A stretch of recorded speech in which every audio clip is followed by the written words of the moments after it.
Hey, and welcome to another episode of Natural Bliss Podcast. I am your host, Joyce Sweeter.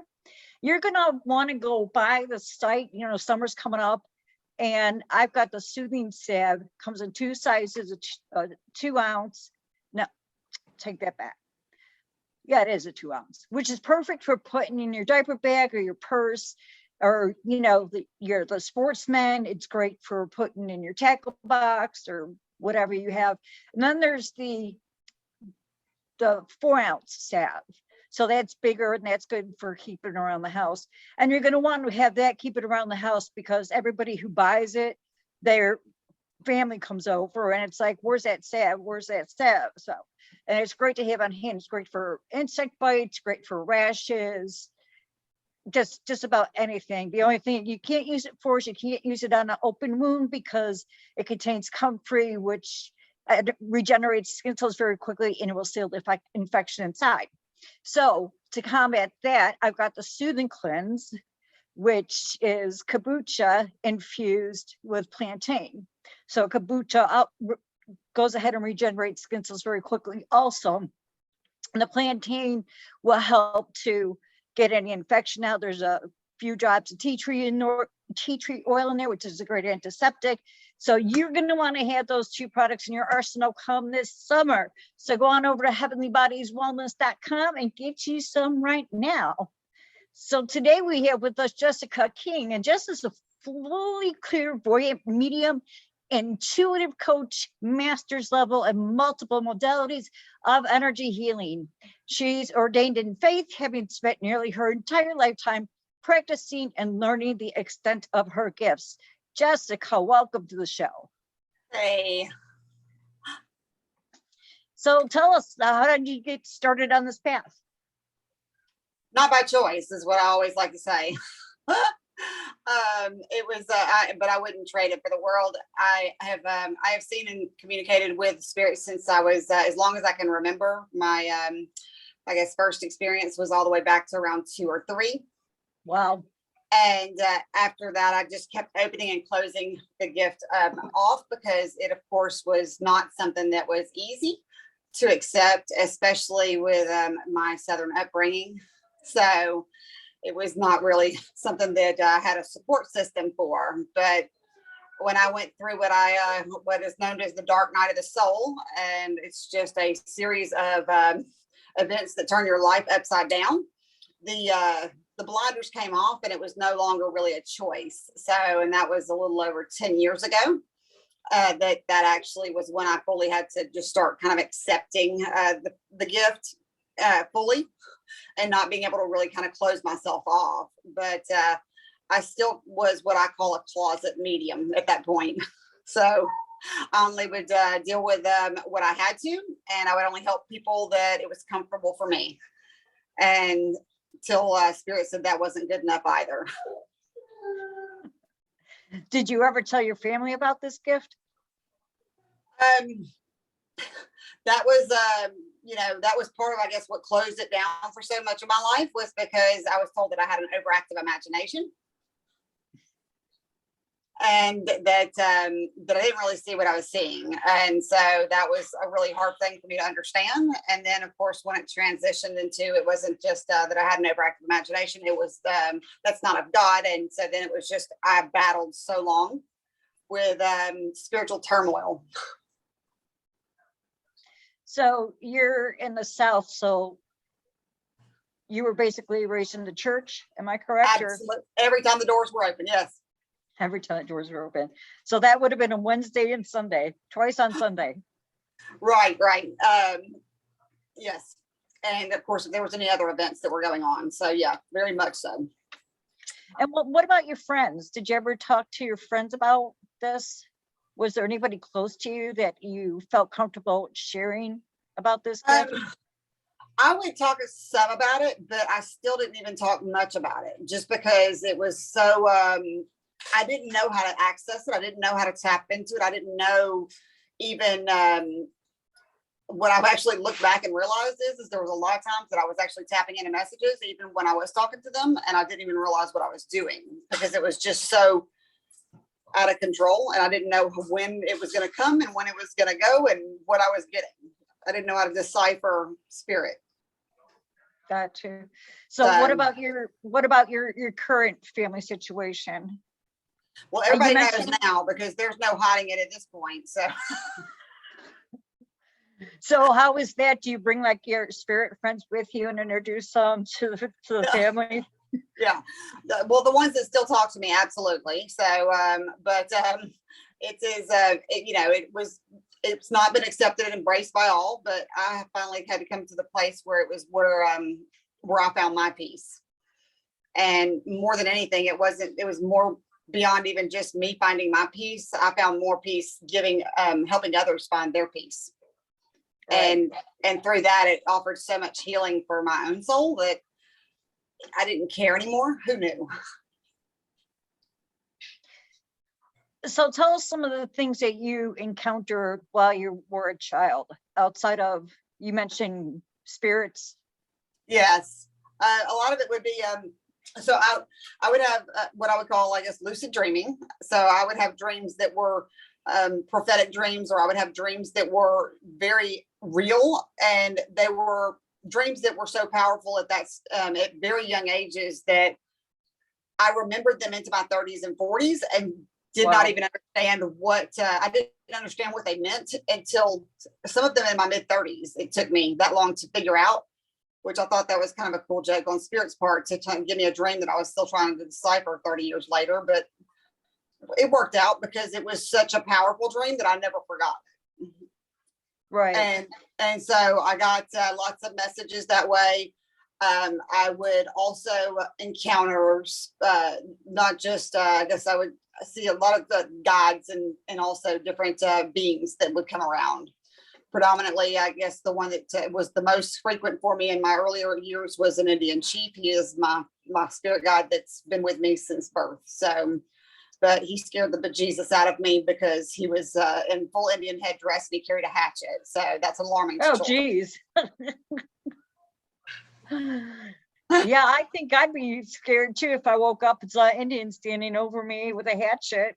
Yeah, and I was like, that's scary. So, I mean, it took us a long time to kind of work through that whole situation. I was like, you can't do that to a child. I mean, that's a little alarming. So, but thankfully he's still here and we still talk through everything. So, and then of course I would be able to know things that were to come that I should know. You know, everything from when someone's going to pass, or if there's something that is a person that has ill intent for them, or would possibly be a relationship that would have a bad break to it because of one reason or another.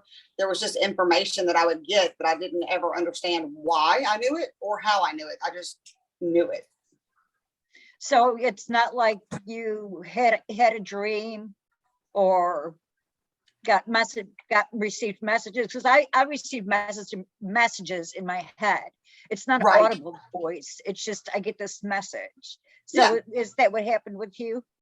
Some of them would. Some of them were actually auditory. And some of them were in dreams. I mean, I get them pretty much every way known to man, because I finally had the discussion with my spirit guides that they knew that I was hard-headed and I needed to have really loud and clear messages. Either that or I was going to possibly go right past it and not even think that it was anything except for me maybe thinking too much. Right. And that's a lot with me too. I question, is this me? But then there's other stuff. It's like, there's no way I would think this. Right. And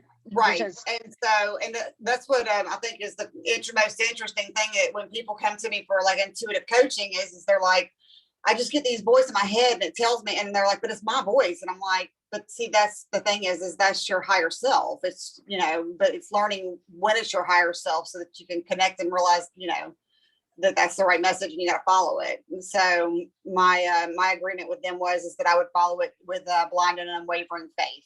And I have done it at extreme measures at this point in life, and it has never failed me. But the more that we discredit it or ignore them, then sometimes it muddies the water or makes it to where it's not as clear, and we start to doubt the messages that we receive.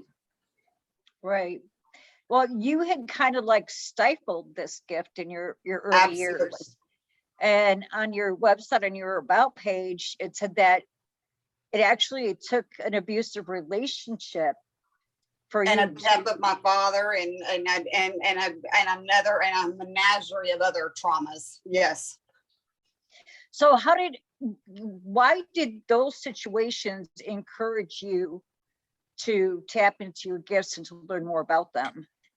Well, I think that, like I was saying about the dark night of the soul, I think that there are certain people that when they kind of run for their gifts for so long, they have to go through the dark night of the soul, which means that you're literally taken down to the bare bones of your existence. And you're really taken to a place where you're alone and you're forced to really kind of go within yourself. And during all that alone time and during all that time that I had by myself, that I was really very broken. It was what I had to listen to and I had to trust, because I was just at that place in life where there was no other road to take. Yes, sometimes the universe does that. They put us in this place where they know that if she goes here, this is what's going to happen. It's going to be okay. I have no choice but to do what I'm told. To do what I'm told. I mean, I tell everybody that I'm like, I will never forget the moment that I surrendered. Because I mean, I hit my knees in my backyard, and I was just like, I promise, I give up. I mean, I will follow whatever you ask me to do, whatever direction you need me to go. I'll do it, because at this point, I've only proven that I know how to make a train wreck out of everything that I'm doing. So, I mean, I could have success in life and things like that, but I still had a very much a hollow space in life where I just kept making a lot of decisions that were self-sabotage. And so it was a lot of healing work, a lot of facing, decisions that I had made and paths that I had taken that were by choice, because I don't think that spirit ever chooses to drag us face first down a gravel road. Right. But we make choices that even though that we see the warning signs, we're like, oh, it's not, we're okay. Or at least I was like, I got this.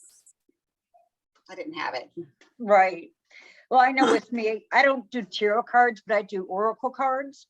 Yeah. And I had pulled some cards for myself, and 3 times in a row, it was telling me to take a break from work, take a break from work, take a break from work. And of course, I didn't listen. No. Yeah, I'm with you. So it landed up that I lost control of my right hand. Yeah. Yeah. And I'm finally getting it back and was able to make jewelry today, and that was back in March, the beginning of March. Yeah. I get that. They told me for 6 months that I was going to lose my dream corporate job because this was the path I was meant to be on. And I ignored and ignored and ignored, because I had, it'd taken me years to get to that job. And I was like, no, I'm not doing that. No, I don't want to take that path. I'm just fine reading people on my back porch and, when it's, in my leisure. And they're like, that's not what you're meant for. And I was like, I don't want to. And they're like, well, we're going to make it happen. Okay. It's either you're going to accept it or not. But it was the best thing ever. So what happened? I lost my first ever corporate job. How long were you there? That one, I'd been in sales and marketing for over 20 years. That company, I was there for 2 years. And they had told me that for a good portion, they were like, this is not for you. This is not where you're meant to be. Right. And you didn't listen. I didn't want to. Yeah, I know, that was like with me. I didn't want to. But let this be a warning for all you out there when you hear that small voice in your head telling you that you're not supposed to be doing something, or to stop working for a while or whatnot, listen to it. Right. Listen. Yeah. Because if you don't, the universe is going to make sure that you do. Yeah. And it's going to be a lot harder too. Am I right? It is. And generally, if we'll listen, it's not nearly as harsh because I mean, because then it's, you know, we're listening to their guidance, and it might be something that's just, you know, you can kind of recover from and get back to normal, or at least you know, a new sense of normal that's good for you and healthy for you. Right. You know, I think things go easier that way too. absolutely. So let's talk about the services that you offer. You offer a variety of services. Yeah. I do. My main focus, I mean, it breaks down to 3 categories predominantly. Is obviously my mediumship and, you know, connecting with the messages of either departed loved ones or spirit guides. And then I also deal with healing, and that is something that I've become extremely passionate about because I do understand that, I mean, especially with everything that's happened over the last few years, but no matter what, since time has begun, people deal with trauma and they deal with pain, and it's not like putting a hot pot down. They, you know, people hold on to it because they don't know how to let it go. Well, not only that, but our bodies remember it. I was having a conversation with somebody the other day about this, and she was saying her example was like soldiers who have PTSD. They could be standing in Sam's Club and all of a sudden hear a helicopter and they're freaking out. Absolutely. And it's like, and they know they're in Sam's Club, but their body's saying, hey, that's a helicopter. Remember what we had to do with the helicopters? Yeah. Yep. But I mean, there's all kinds of things that can trigger, you know, experiences. And I think that there is all types of different therapies and all types of different ways that people can work through healing themselves, and, you know, and to be able to let go of pain and trauma and stress and all these things. But one of the ways, I guess, that one of the predominant things that I found is different with me is that we don't have to pull it all back out and look at it. I can, you know, pinpoint different things that are going on, and then we can just go ahead and heal them so that we're not having to pull it back out and having to, you know, deal with everything face to face. I mean, you already know the trauma, you know, the pain. Let me go ahead and let's just heal the circumstances that, you know, that left the scar kind of in your auric field, you know, because I think that it lies within your energy field somewhere that needs to just be made whole again. So, but the other, and then of course, intuitive coaching. So, because I was so lost for so long, and I did not know, like I said at the beginning, I didn't know how to tap into different, you know, deciphering spirit and discernment of spirit. And, you know, is that really a message? And, you know, all these different things that are different components when you start taking your spiritual journey that is confusing, scary, or, you know, just, you don't know which direction sometimes to quite go in to kind of get the, you know, the fundamentals down so that you can take a stronger step into your journey. And so that's what I really do like to help people into making sure that they can safely walk into their journey, understand their intuitive gifts, and embrace who it is that they're meant to be. Because I think that we're all sent here with gifts, and we all have things that we're meant to do. And so it's time to rip the mask off and be able to live in your authentic self and be able to truly tap into all the energy that's out there in the universe that that we're supposed to have access to help us through life. Right. And not just to help us get through life, but help the collective good. Thank you. That's what I was just, I was searching my brain for that. Yeah. You know, because we're all interconnected. Absolutely. You know, I'm not separate from you. You're not separate from me. It's that energy that intertwines us. Absolutely. And it's amazing and powerful how, you know, how that energy works, and how it will bring people together in the times that they need it the most. And, you know, it's just it's such a beautiful experience. And just, I think that, you know, if people would understand that more, that, I mean, we don't have to fight each other. We don't have to be against each other, and we don't have to agree with everything that we each believe, but we can still help each other along our journey, and you know, in some way or another. Right. You know, I would like to see people come together more on what they have in common than separate themselves because of what they don't have in common. Yes. You know, and that's what our society tends to do. Well, and I think it's, it's a lot of it's being fed by, media and government and everything else, the desire to push down these, keep them at odds, because that's, beneficial for, some of their, I guess, ways that they think. Right. I like the way that you're picking your words very carefully as far as the 1% is concerned. Yeah. Yeah, and that, that's a shame. Although I do notice, being out in the public and working with the public, I do notice that a lot more people are waking up. Absolutely. And realizing what is going on. And I think with this pandemic, I think they were hoping to gain so much more control.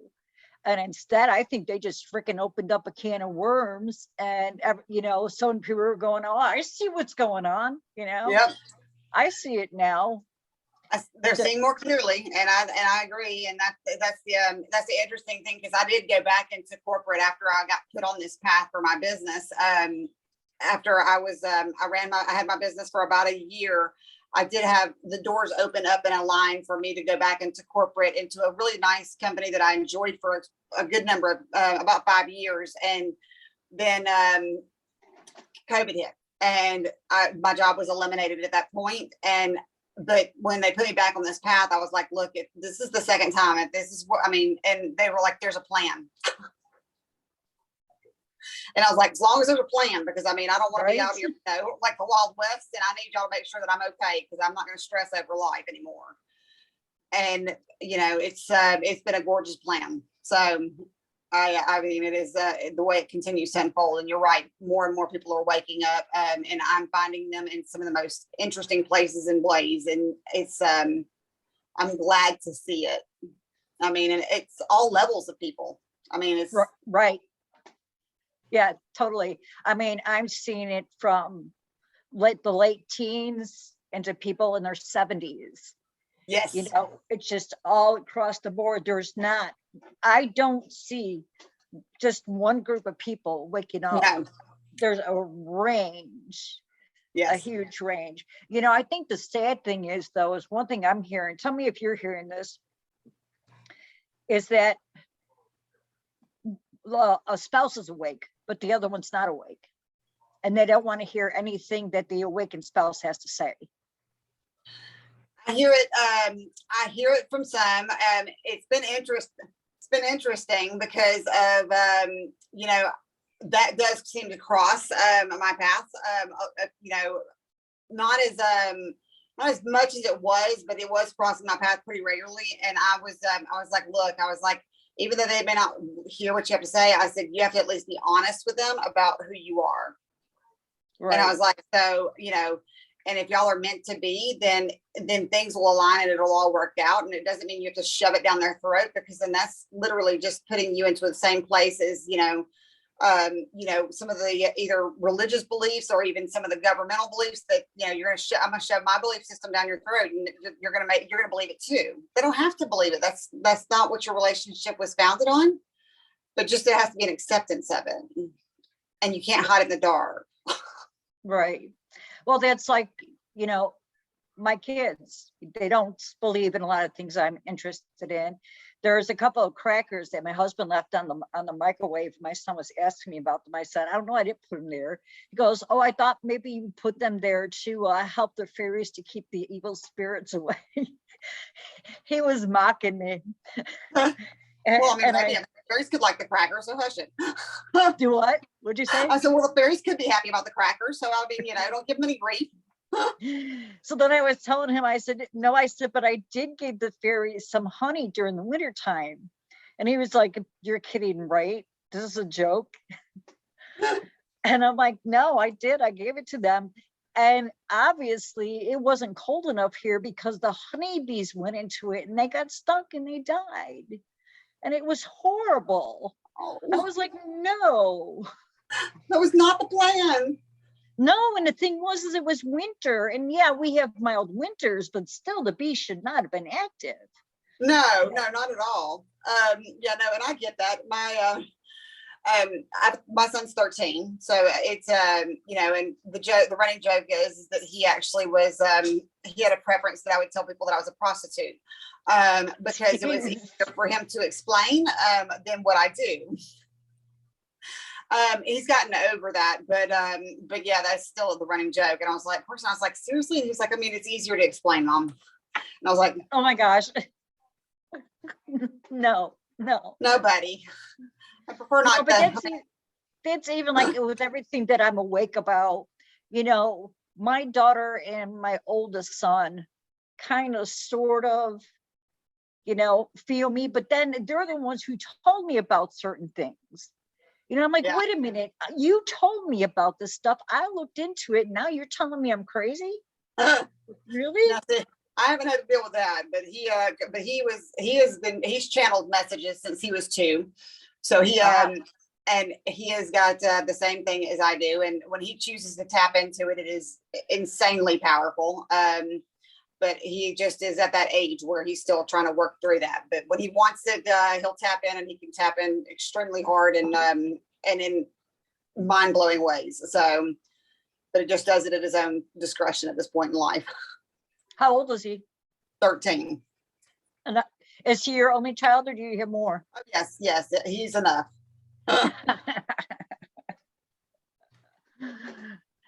No, but that's another thing, to be encounters with the kids. But with my kids, I just know that there's certain things that we just really can't talk about, because we have to agree to disagree. Yeah. And, you know, I could say that's the best thing, you know, if there's people in the listening audience who are dealing with this, just agree to disagree for the sake of your relationship, because it's not worth hindering your relationship with your spouse or even with your children. Right. You know? Absolutely. So just disagree and move on. So I want to go back to the trauma for a minute, because I was wondering, when you were talking about it, when people come to you to work with you with trauma, do they always know what it is, or is there times when you have to like dig to find out what's going on? It's interesting. I actually say that sometimes that I know that healing is like peeling back those layers to an onion. So a lot of times they may know the surface issue. So something that is the thing that they can recall the quickest or the easiest, or maybe it was an experience that they're still tied to, but that really isn't the root issue. Because there can be other stuff. A lot of times I have found that there is stuff that is tied back to past lives. Right. And it can be tied to karmic debts, or it can be tied to soul contracts. And that's the interesting thing is that I will, connect into the Akashic records. I'll, be able to pull back different information and experiences that they may have had from not just this lifetime, but past lifetimes that maybe even intertwine as to that soul lesson that they're back here and they're supposed to learn. But they've got to let go of like the pain or the trauma or the anger or whatever it may be that caused them to, to continue to have conflict with that situation. Right. But it's kind of hard when you think that you've dealt with everything and then there's still conflict and you don't know why. Yes. Well, then you have things like me where I experienced, a past life where I realized I'd murdered my ex-husband, and I was like, oh, well, that's terrible. And maybe okay, now I'm starting to understand why there's some conflict in that situation. I'm sorry I murdered you. Do you know why you murdered him?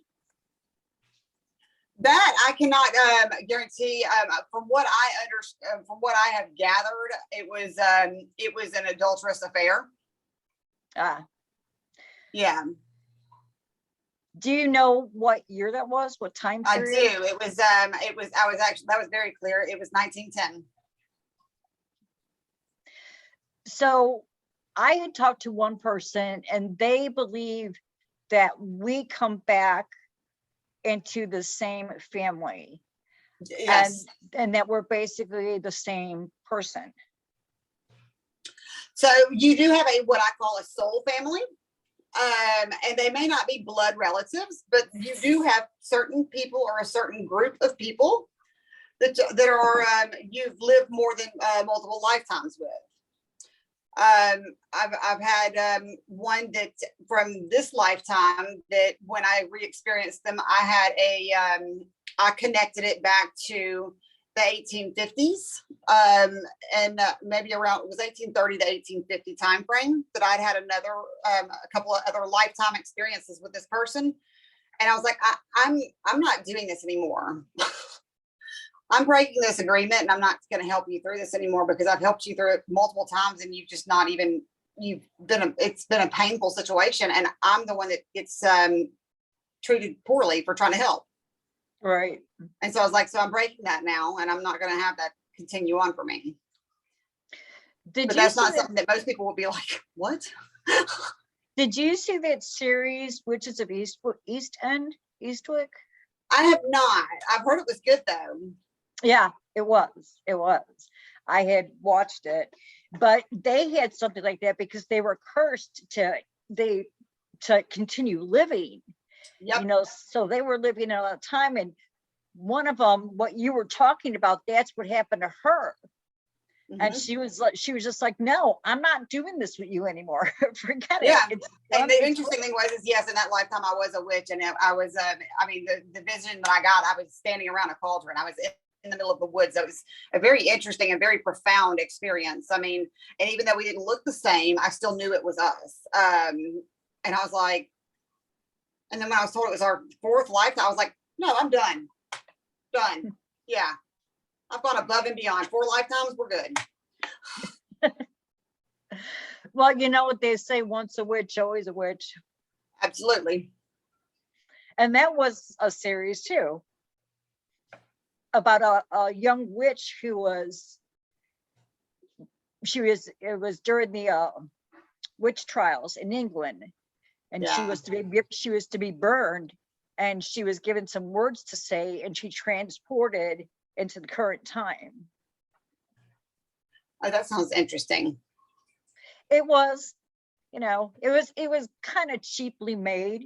Oh, okay. But it was still an interesting story, because she is a young woman. So when she comes into the current time, she's going to high school. Oh, well, that would be really interesting. Bless her heart. That's tragic enough experience. I mean, the first, you know, dealing with it, you know, at any point. So, and then being in the wrong time era makes it even more confusing. Yeah, I don't know. But I had seen a energy worker, and I didn't ask we weren't doing anything about past lives, but she said, you know, you were a witch before, and you're a witch now. Yes, you are. Yeah. Oh, you're like, oh yeah, you are. Yeah, no, I already knew that. I mean, that's the reason that you connect so easily with, you know, the different, you know, herbals and things like that. I mean, green witchcraft has always been your connection. So you've always had a strong connection to Mother Earth. And for some reason, there has always been an uncanny ability to actually keep up with like plants and things like that. I mean, like, you just nurture things. Yeah, too bad I kill them. I don't mean to. Yeah, but you still can nurture them into something. So that means that, like the salves, the lotions, anything you can nurture them into, that's still a nurturing of, I mean, that you know, making it into different things. So yeah, and even when I was little, I used to take a bucket of water, and I would put rocks in it and dandelions and grass, and I would just let it sit there. I guess I was making an infusion. You know? Yeah. Not knowing it, you know, but now I know it now, and I'm like, obviously there was something inside of me that knew this from a past life. It was like, well, this is what we do with the water. Yeah.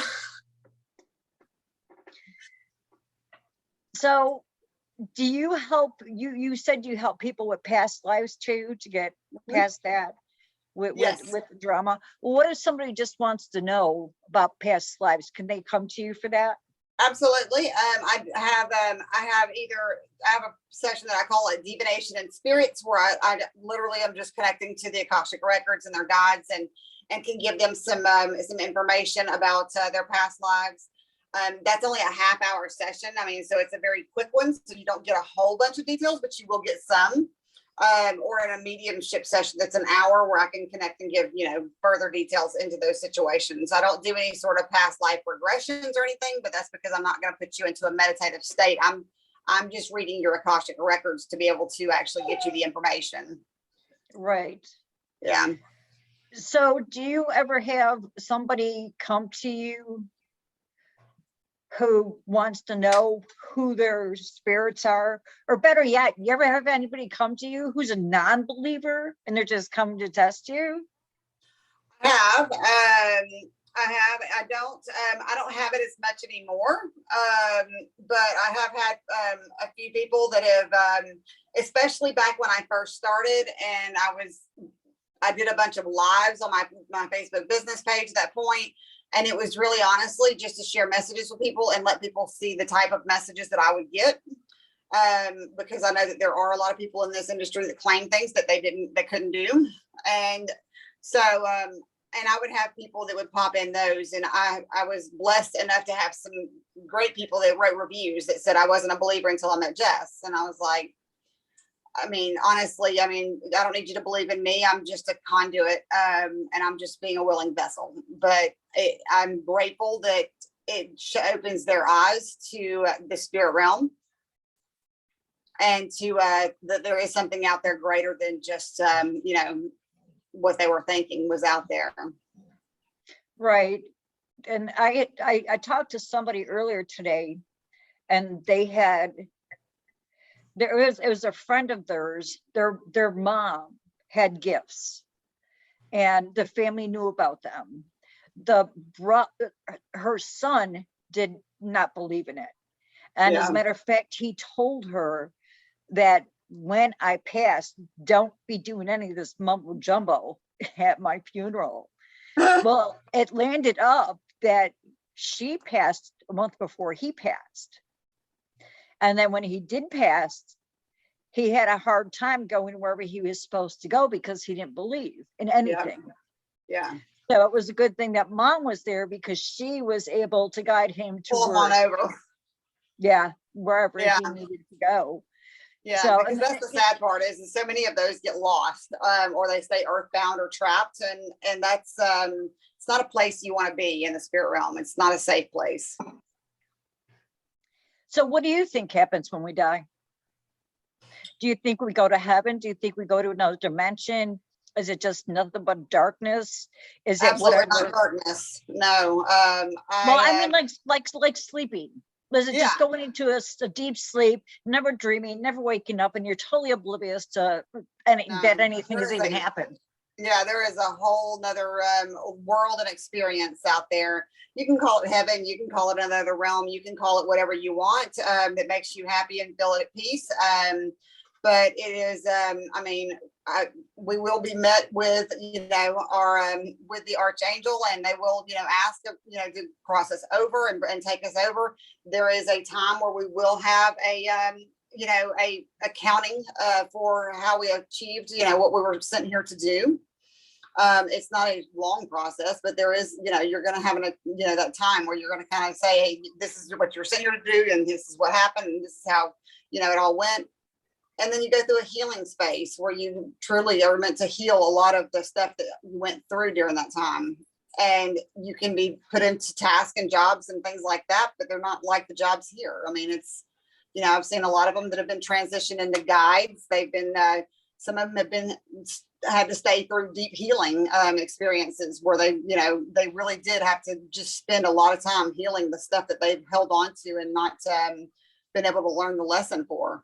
So, there's all different components to the way it goes, but there are ones that do stay earthbound and trapped, and those need help. And then there are some that go into I don't consider it hell, but I do consider it like a purgatory. But that's not a common one. That if they have any morals to them at all, but there is a place where certain people do end up, and it is not pretty. But purgatory, I finally have realized the majority of it is lower vibration energies and entities. Interesting.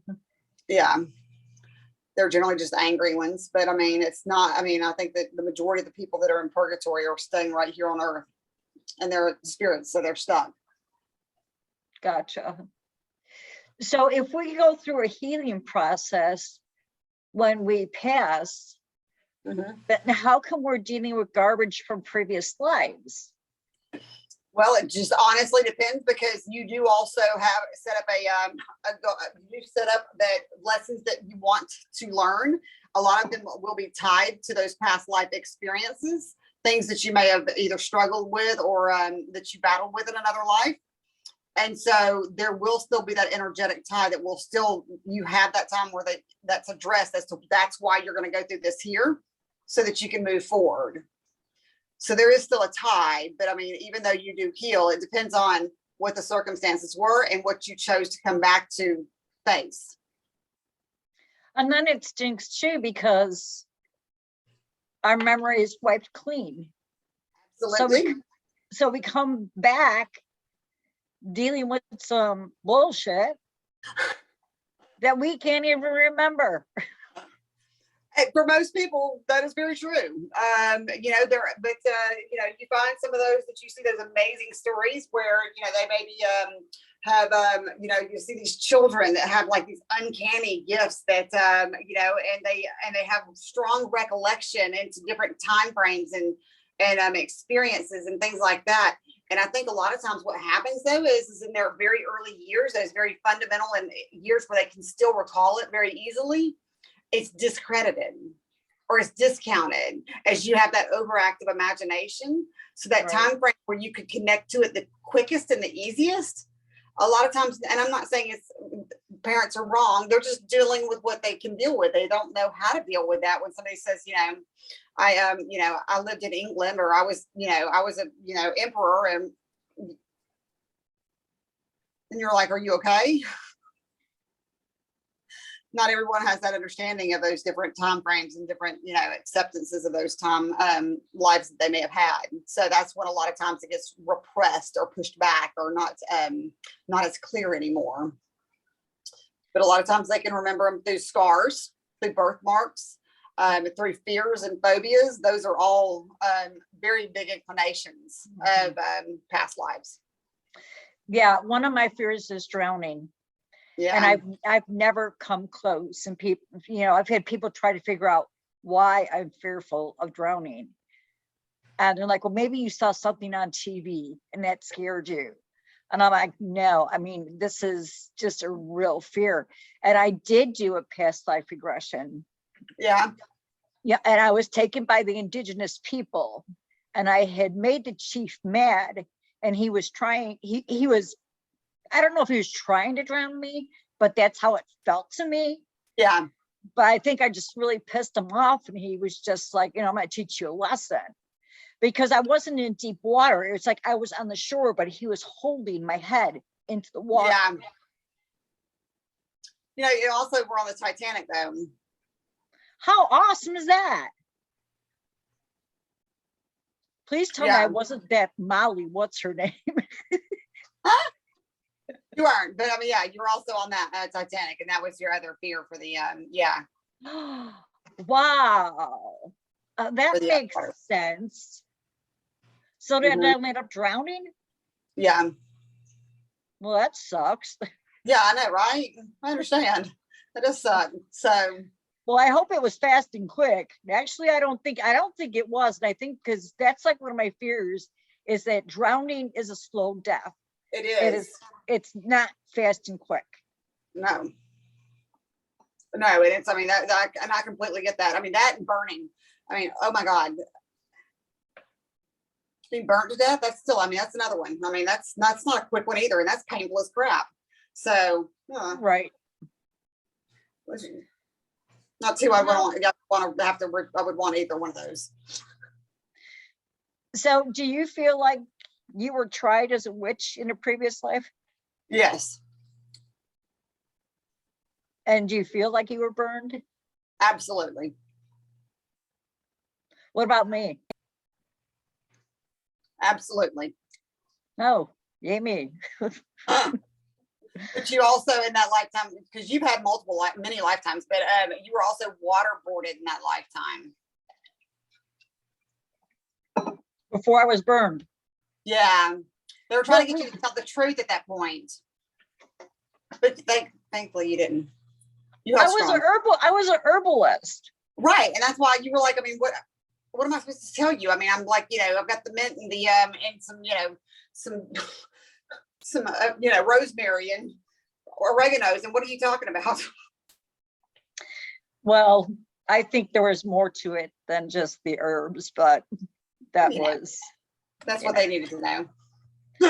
But I don't believe that I was ever like an evil witch. No, you weren't ever. I don't believe I ever meant ever to harm anybody. Absolutely not. And you never, and no, you never, I mean, everything that you try to do was for the better of everyone. Right, which is still, I don't know if you can hear that my husband's phone is in here.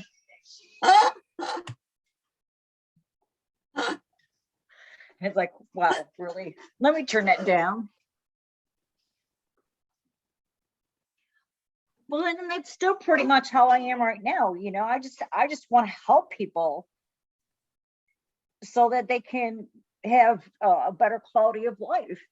Absolutely. For them to do it naturally instead of with all this laboratory food garbage that they're eating and, all these bogus medications that they're taking. I mean, absolutely. The pharmaceuticals have their place. They do. But they're trapping people in illnesses and conditions that are not necessary. No, it should be for a time. Yes. Get the high blood pressure down, and then let's look at the whole body and let's figure out what's going on and what's truly causing this. Yep. That's the way we need to be doing things. Absolutely, and it's possible, but it's yes. It makes a lot more money for them to keep them broken. Speaking of them, how do you?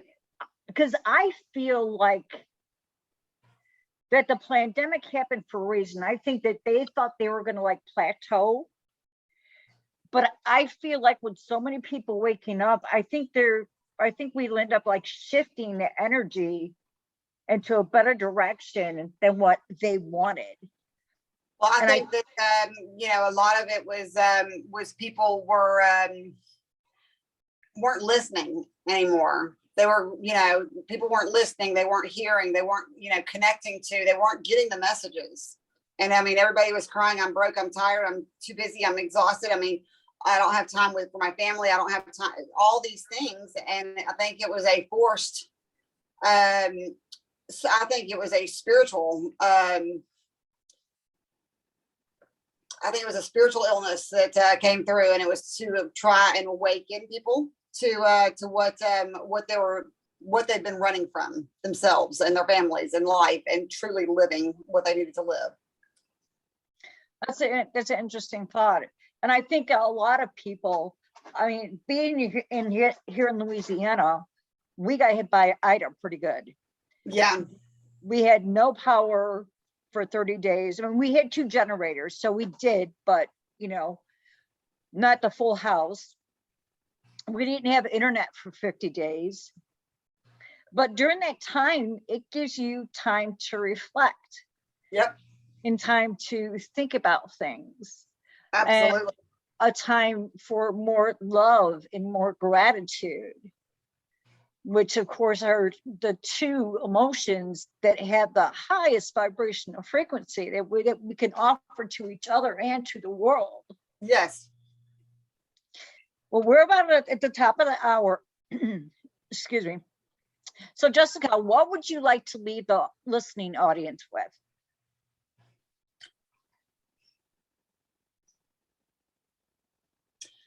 For some reason, the message has been really heavy for me this week to share about for people to not wait for tomorrow.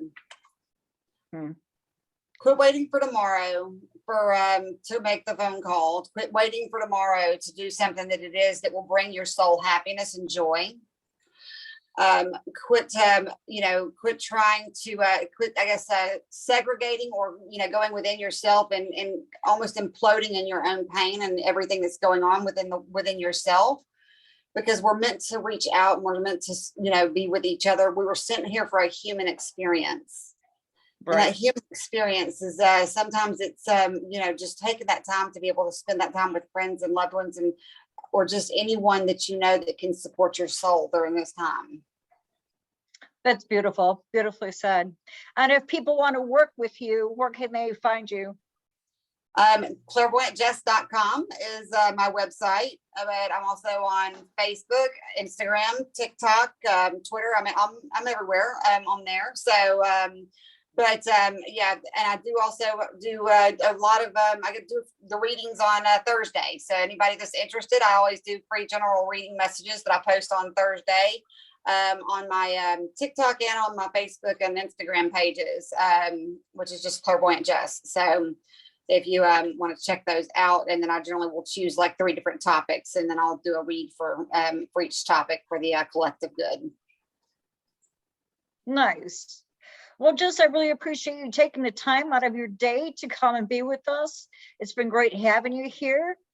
And hopefully we'll see you back here again sometime when you have some new stuff to share. Awesome. I appreciate you having me on, and I appreciate your time also. Thank you. Well, this is the end of another episode of Natural Bliss Podcast. Hey, remember to like and subscribe and hit the bell so that you get notifications. I usually go ahead and put out new videos on Thursdays. So until then, keep on shining.